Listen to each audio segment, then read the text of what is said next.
In this guide, I'm going to show you how you can create a new email account. If you do find this guide helpful, don't forget to like the video and subscribe to the channel with all notifications on for even more quick tech tutorials just like this. And if you do have any questions throughout the duration of this guide, ask them down in the comment section below. I'm going to be doing my very best to respond to comments down there. I'll try and respond to every single one.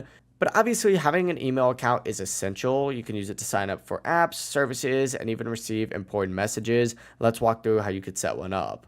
Now, first things first, I recommend opening up and installing the Gmail app on your phone. If you don't have it, download it from the App Store or Google Play, and you can also search for it by dragging down on the home screen and just typing in Gmail. But open it up, and you're going to see a little profile icon up in the top right corner. Go ahead and select that. And then if needed, tap switch account and then hit add another account down at the very bottom. And it's going to pull up a page that looks something like this.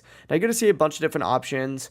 You're going to want to choose whatever email provider you would like. You can do Google, iCloud, Outlook, Office, Yahoo, or you can do another one as well. Simply go ahead and choose one of these. In my case, I'm going to use Yahoo. It's going to take you to a page that looks something like this. And it's going to redirect you where you'll be prompted to sign in or sign up. It's completely up to you. I recommend just hitting create an account and just typing in your details. This is going to be stuff like your name, a unique email address, a password, a date of birth. And then finally, you can also add your phone number for verification.